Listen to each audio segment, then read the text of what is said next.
Hello everyone, back to my channel. আবার একটা video নিয়ে চলে আসলাম।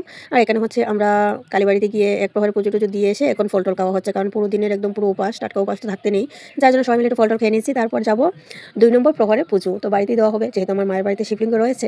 আর বাচ্চাদের হচ্ছে কাল এক্সাম, তো ওরা বসে বসে আছে। উপোসটা সারাদিন উপোস থেকেছে থেকে সন্ধ্যার যে টাইমটা ছিল সেই প্রহরে কিন্তু ওরা শিব ঠাকুরের মাথায় জল ঢেলেও এসেছে। সারা রাত জেগে আবার সকালবেলা ঘুম থেকে উঠে এক্সামে যাবে, সেটা তো হবে না। তার জন্য ওরা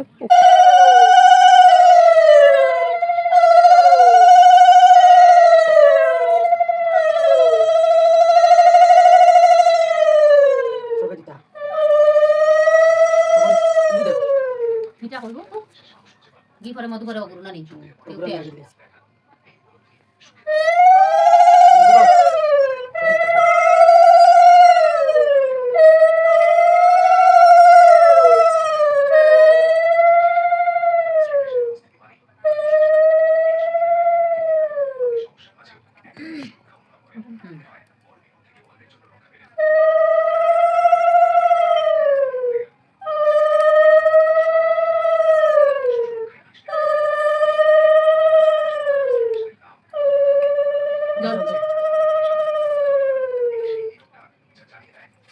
এখন দিলাম চাউল চাউলিয়া তুলে দিলাম তারপরে ইয়ে দিলাম তুলিয়ার ইয়ে দিলাম এটা খাওয়া রকম আছে এটা খাওয়া ভালো করতে আগে 100 কেজি চাউল দিলাম চাউল আপনি মুঠ করে দাও খালি চাউল আগে দাও চাউল দেও দাও আগে চাউলিয়ার এই ইয়ে দাও দিলাম চাউলিয়া দিলে আগে দেয় পরে পরে দিবে ইয়ে হবে অর্থ কি ও দাও ওখান দাও ওম নমঃ শিবায় তোমার মনে যে তার ইয়ে কইয়া দাও তিনবার কইও তোমার মনে একটা তুমি বলতে কত সুন্দর হলো এটা দেবে পূরণ করতে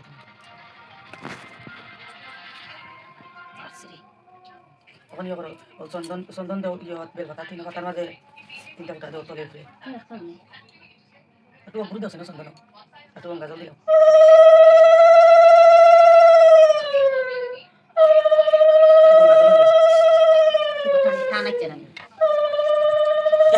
তিন পাতা নাই তিন পাতা দিছত নি তুলে খালি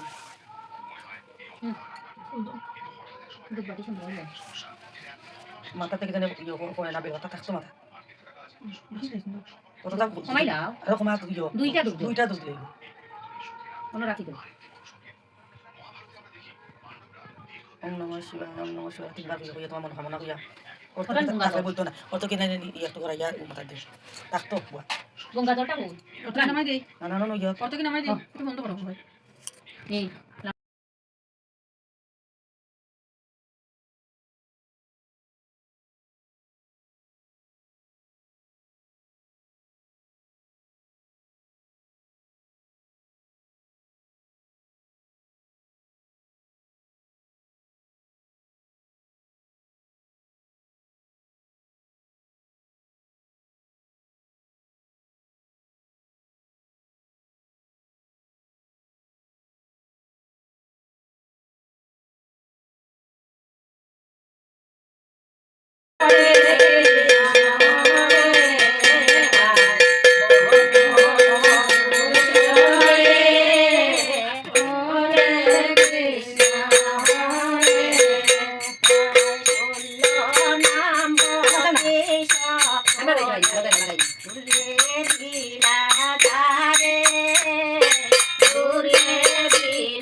তারপর দেখো কীর্তন করে এখন প্রায় 5টা বাজছে, তো 3 প্রহর কিন্তু শেষ হয়ে গিয়েছে। এবার আমরা সবাই মিলে হাতে হাতে কাজ করে নিচ্ছি, কারণ ঠাকুরের জন্য কিন্তু যে লাস্ট যে প্রহর সেই প্রহরে খিচুড়ি, পায়েস আর ভাজি করা হবে। তো যার জন্য আমরা সবজি বানাচ্ছি 3 জন মিলে, মাসি দিদি সবাই মিলে। আর বোন কিন্তু এখানে বসে বসে পায়েস বানাচ্ছে আর বাইরে চুলোর মধ্যে খিচুড়ি বানাচ্ছে।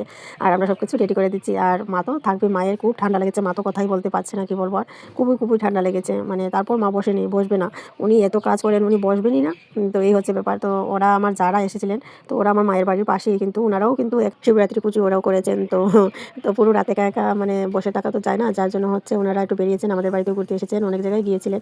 তো আমরা যেতে দিচ্ছিলাম না, বলছিলাম কিছুক্ষণ থাকুন তারপর যাবেন, না হলে একা একা ভালো লাগছে না। আর আমাদের এখানে কেউ এরকম মানে সেরকমভাবে গান পারে না, যার জন্য ওনাদেরকে ধরে রেখেছিলাম। তো অনেক মজাও হয়েছে, ভালোই লেগেছে।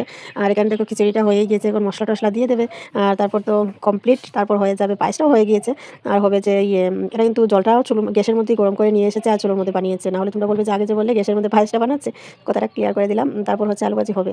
তো সবাইকে আমার তরফ থেকে অনেক অনেক অনেক অনেক ভালোবাসা। সবাই আমার বাড়িতে এসো, নিমন্ত্রণ রইল। একাদশী পুজোর, সরি শুধু একাদশী আসছে মুখে, এই শিবরাত্রি পুজোর নিমন্ত্রণ রইল সবার জন্য। সবাই এসো, এসে প্রসাদ খেয়েছিও আর আশীর্বাদ করেছিও। আর এই যে দেখো খিচুড়িটা ফাইনালি হয়ে গিয়েছে, কেমন টেস্ট হবে তোমরা তো দেখেই বুঝতে পারছো। আর ওর হাতের রান্না সেই টেস্ট, তোমরা তো কেউ খাওনি, যারা আশেপাশে আছো সবাই এসে খেয়ে যাও। তো এবার হচ্ছে আমরা লাস্ট 4 নম্বর প্রহরের পুজো করব। আর পুজো টুজো করে তারপর আমি উপোস টুপোস ভেঙে বাড়ি চলে যাবো আর কি। কারণ ছেলে মেয়ে কাউকে নিয়ে আসেনি, কারণ ওদের এক্সাম ছিল, আর নিয়ে আসলে তো হবে না, আর পুজোটাও না করলে হবে না, আমি শান্তি পাচ্ছিলাম না, যার জন্য আমি একাই আসতে বাধ্য হলাম।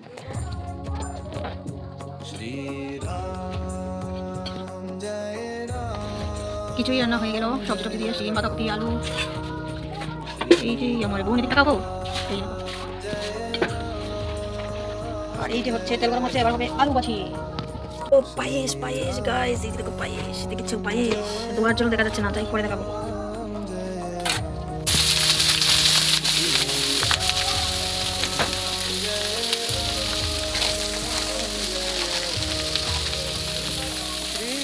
আমরা সকাল সকাল স্নান টান করে দেখো একদম রেডি, এখন আবার পুজো করব। আর এই যে মা মোচামুচি করে সব কিছু রেডি করে, মানে ঘরোয়া পুজো হয়ে গিয়েছে। এখানে দেখো কত সুন্দর করে মা আবার নতুন করে সকালের প্রহরের পুজোটা হবে, যার জন্য সব কিছু রেডি করে সুন্দর করে সাজিয়ে রেখেছেন। এবার আমরা পুজো করবো। আর এখানে একটা জিনিস খুব ভুল হয়ে গিয়েছে, আর দেখো খিচুড়ি পায়েস সব কিছু দেওয়া হয়ে গিয়েছে। আর হচ্ছে এখানে আমার মাসি, আমার যখন পুজোটা করি তখন মাসি ক্যামেরাটা ধরেছিল, আর এই যে একদমই হয়নি কিন্তু। তো মাসির আঙুলটা ক্যামেরার মধ্যে ছিল, জানি না উনি বুঝতে পারেনি, কারণ সেরকমভাবে তো উনি কাউকে ভিডিও করে দেন না, যার জন্য এরকমটা হয়েছে। যাই হোক, তোমরা একটু মানিয়ে নিও, আমাকে তো দেখাই যাচ্ছে না, তবে আমি ছিলাম। যাই হোক, আগেও কিন্তু মাসি ভিডিও করে দিয়েছিল, সেটা হয়েছিল। আর এখন কীভাবে ধরেছিল আমি জানি না, কারণ একটু মানে অন্ধকার ছিল তো, আর কারেন্টও ছিল না, যার জন্য এরকমটা হয়েছে। আবার কারেন্ট একবার আসছিল, একবার যাচ্ছিল।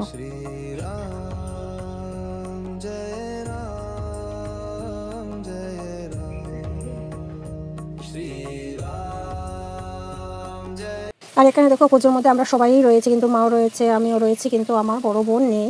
যার কারণ হচ্ছে ওর অসুস্থ চলছে, ওর কে একজন মারা গিয়েছেন, তো যার জন্য পুজো টুজো করতে পারবে না, তার জন্য মা বলেনি। কারণ আমরা এখানে পুজো টুজো করবো, তো ওকে ছুলে তো আমাদের পুজোটা হবে না, তো তার জন্য আর কি মা বলেনি ওকে, বা আমিও বলিনি আসার জন্য। তো এই হচ্ছে কথা। আর ও আসবেও না, ও তো জানে যে অসুস্থের মধ্যে কখনোই পুজো হয় না, বা যারা পুজো করবে তারাও পুজো করতে পারবে না। আর অনেক ব্যস্ত বন্ধুরা, ভিডিওগুলো আস্তে আস্তে অনেকটা লেট হয়ে গেল, যার কারণ হচ্ছে আমি একদমই টাইম পাচ্ছি না। তো আজ বাড়ি আছি বলেই কিন্তু ভিডিওটা এডিট করতে পারছি। তো আমি তো আগে পুজো দিয়ে দিয়েছি, এবার মাসি আর মা বোন ওনারা দিবে আর কি। তো এই ভিডিওর মধ্যে যে বোনের কথা বলেছি যে রান্নাবান্না করেছে, সেই বোনটা হচ্ছে আমাদের পাশের বাড়ি। আর কি একটা রিলেশন আছে, তো অনেক দূরেরই রিলেশনটা, আবার ছাড়ারও না রিলেশনটা আর কি। তো যাই হোক, তো অনেক মিস করছি আমার বোনকে, কারণ আমার বোন থাকলে অনেক মজা হতো। আর সবাই মিলে পুজো করাটা অনেক ভালো লাগে, অনেক মজা লাগে। তো এই যে দেখো মাসি কীভাবে পুজো করছে দেখেছো, ধান দুব্বো দিচ্ছে মাসি, আর হচ্ছে কি সুন্দর করে দিচ্ছে, এরকম করে আমি পারি না গো। তো চলো পুজো টুজো সবাই দিয়ে দিক, তারপর আবার আসবো। তো এই যে দেখো পুজো টুজো শেষ হয়ে গিয়েছে, তো এবার প্রসাদ খাওয়া চলছে। আর এই যে আমাদের শিব ঠাকুর প্রসাদ কেমন হলো? খুব ভালো লাগছে। আচ্ছা, তো চলো বন্ধুরা, আজকের জন্য এইটুকুই। তো প্রসাদ টসাদ ওনাদেরকে দিয়ে তারপর আমি কিন্তু এই যে দেখো রেডি হয়ে গিয়েছি, এবার আমি বাড়ি চলে যাব। আর মায়ের শরীরটা একদমই খারাপ হয়ে গিয়েছে, তো কিছু করার নেই, বাড়ি তো যেতে হবে। চলো টাটা।